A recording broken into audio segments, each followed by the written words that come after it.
Alright, so right here we got an oil change on a 2016 Ford Expedition. It is the 3.5 liter V6 EcoBoost. We're going to go ahead and take the oil cap off, place it right there on that hood latch so that you'll never forget about it.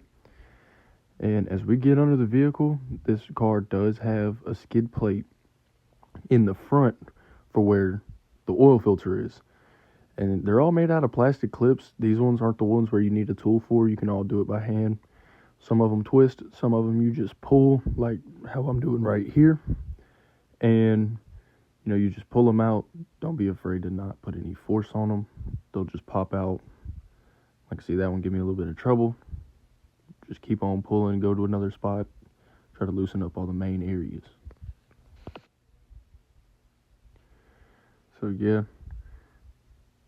Just popping it out. That one still kept giving me problems. Pulled it all the way out. So I'm going to set this aside, and I'm going to go ahead and swap over so that I can go to the other side and twist those out and pull my drain pan through. But there is the oil filter, like I was talking about. It's right there up at the top on the front of the motor. So now that I've already swapped these two on this side where the driver's side is, those ones are the twist ones. So once you get that off, just get it out of your way. And boom, you're ready to get your medium band wrench on it and start loosening up the oil filter. Luckily, Express Oil Change did a good job on this one. It was not completely tight like how a lot of places are. But with these Ford models, I like to let them drain because if not, they have a mess. So they spill out that way. And also kind of like that little plastic tube right there up at the front, they can leak out of those as well. So I'd normally just like to loosen these up, let them drain for a few minutes, and then completely take them off whenever they're fully ready, done draining. So yeah, it's been a few minutes. It's slow draining, so I'm going to just go ahead and take off this filter all the way. I'm going to be careful with the excess in it and dump the rest in the oil pan. Always check to make sure the gasket's on it. That one's orange, really easy to see. And we're going to take our new gasket. Since it's still kind of leaking a little bit, just go ahead and grab some from there. They say to use clean oil. It does not matter. Oil is oil. As long as you lube up the filter, you are perfectly fine. And sorry about the angles all throughout this video. It was very late at night, and on this one I just really couldn't see, so I was kind of just using my phone to see. I've always had problems with these EcoBoost motors in these trucks. They just position themselves really weird, especially when you're laying on your back in your driveway 10 o'clock at night. So yeah, just tighten that new oil filter on, and after that, you're good to go from there. And you'll throw that skid plate back on, and you'll be ready to move over to the drain plug. And before I pull the drain plug, I'm going to go ahead, move the drain pan out of the way completely. And now we're ready to put the skid plate back on. So we remember the twist ones went down on that driver's side. So that's how we're going to place everything, and we're going to start it the way that we took it off. And that's just simply, as y'all see, lining them up, twisting these ones in. Because the twist ones are harder in my opinion, because you have to line them up to twist them instead of like the other ones where they just pop back into place like no problem. And I know it doesn't exactly look perfect. It wasn't perfect when I took it off, so that's just how it is. That's how they've always been. And it's kind of an annoying process because you have to take off this just to get to the oil filter, which makes no sense. Which, now that I think about it, doing a voiceover over all of this, I probably could have just took off one side about halfway and called it a day, but I just wasn't thinking about all that in the moment. But yep, we're almost done just swapping it over to that last side, popping those last two clips in right there, and boom, we're already down, starting to do the second skid plate, which it is located a little bit farther back, and for these ones, they're usually 8 millimeters, and it's 4 bolts. However, on this one of them was a 10 millimeter, and I did not bring that home from my job, so we just had to deal with it. Yeah, that first one gave me a problem, so I just went ahead and moved over to the other one to loosen it up, loosen everything else up. And like I said, sorry about this camera recording on this. It was late at night and I was just trying to get this done, but I still wanted to also film the clip for y'all just to go ahead and still post this as a nice video. But yeah, this one had problems. It had a different type of piece on the backside that held it in really tightly, so I had to end up forcing it down, which I don't think it comes off on this side. I end up swapping over to the next side. Oh no, it does. So yeah, now that I've got these two bolts removed, we're gonna go ahead, swap over to the next side so that we can remove those other bolts and the whole skid plate will drop down. So yes, I drop under to this side of the car. That's when I realize the back one that I take off over here first is the 8 and the front one is the 10. So I just go ahead and take off this back one over here, which is the 8, and it hops down like that. I tried to take it off still in the video, but later on we just end up going through it and just it stays on there, and we drain the oil anyway. But yeah, that's me figuring out if it's an 8 or a 10. So I see it's a 10. I go ahead and just start trying to turn it, try to move it any type of way that I can, and it doesn't really seem to work. Try to see if it's loose with my hand, because I've had a few instances where they were loose and you could just take it off by hand, but this one was not that scenario. So I just kind of stayed with it. And we went ahead and swapped over to the other side of the car.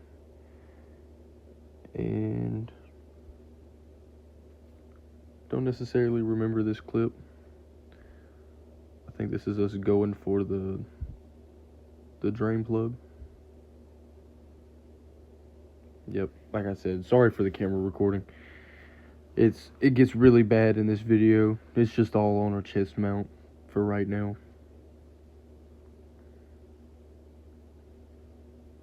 But yeah, right here, I'm really just messing with the skid plate, trying to figure out the best way. I told my buddy to go around on the other side and kind of hold it out of the way while the oil drains, just so that it won't leak onto the skid plate or potentially through it, causing problems with people like saying I messed something up because now they have oil leaking when really it's just bad oil.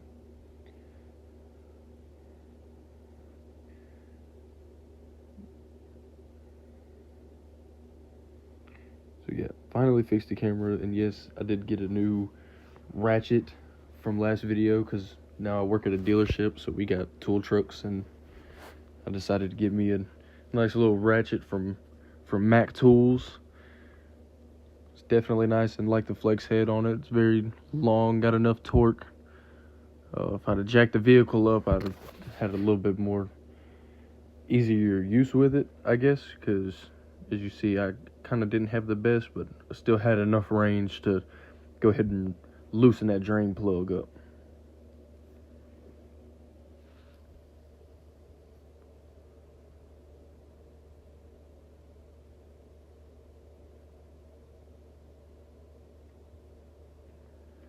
So right there, we're moving everything out the way, pulling that drain pan towards me, because on these ones, it is not the yellow plug. There are Ford EcoBoosts, more so in the F-150s.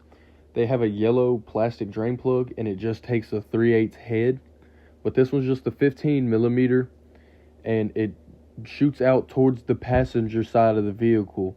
So that's why the drain pan is placed that way, so that it'll catch it going out towards the passenger side. And I loosened it up with the ratchet just a little bit more because it wasn't exactly loose enough as I needed it to be. And right there, boom, pull the plug out, the oil's draining, and we've already done the oil filter. So from here, we're just going to let it drain. Everything's already drained. I slipped and dropped the plug out my hand. And we're just going to go ahead, and I always say, hand tighten your plugs the entire way. You'll know if you stripped it or if anything's stripped, and you'll never mess anything up. Or, like I said, if you're doing it for money or even for work purposes, please just go hand tighten with that and then come behind it with your ratchet.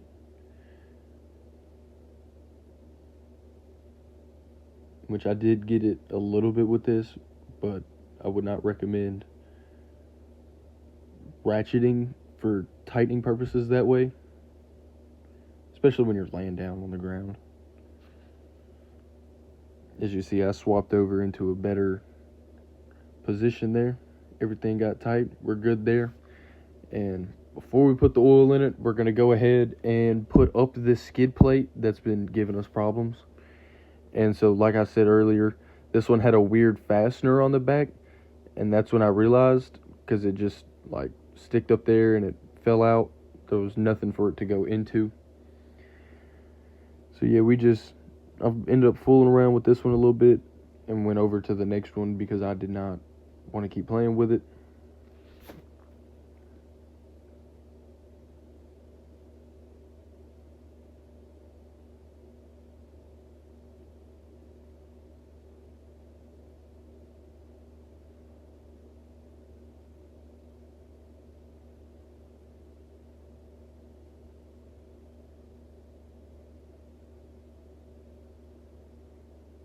So yeah, we're just getting in that next one over there right now. Went ahead and grabbed our electric 3/8 ratchet and go ahead and just tighten that all the way on down. So now it holds up both of those front ends. And yep, that's where I felt around the back. Saw there was no fastener for it. Still tried to tighten it. It just didn't work.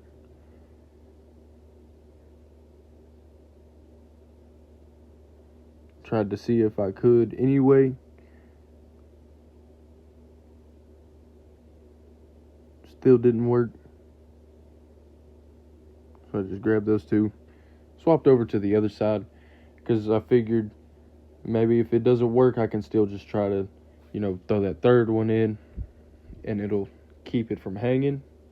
Which it would have worked, but I eventually did find the fastener for it, and I did get all four placed back into it.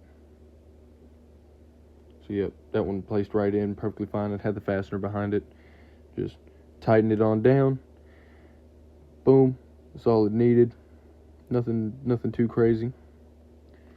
And so here he's got 530. This vehicle does take 6 quarts, and he's got an advanced full synthetic.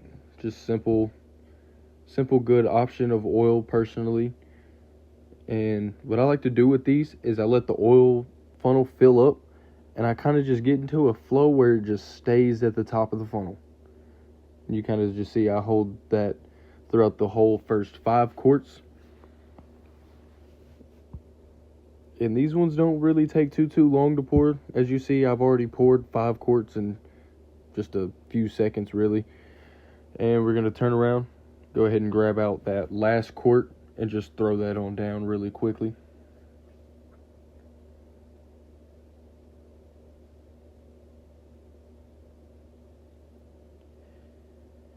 And then now that we got all 6 quarts up in there, go ahead and just wiggle the funnel a little bit, throw it up in the bottle, place that down on the ground for a second.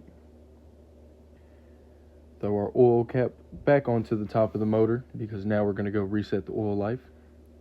And I'm just going to slowly place the hood down. I'm not going to place it all the way down. And so on these, you're going to turn it all the way on.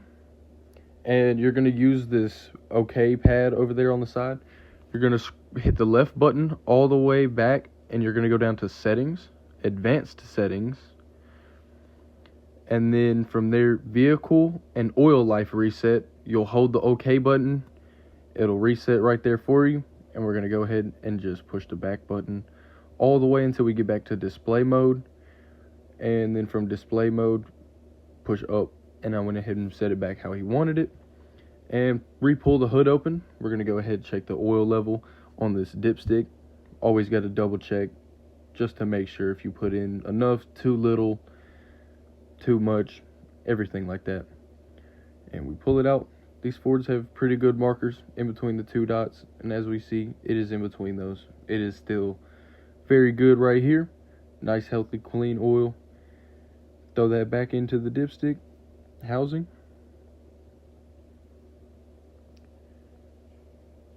Come back, shut the hood, and boom, you did it.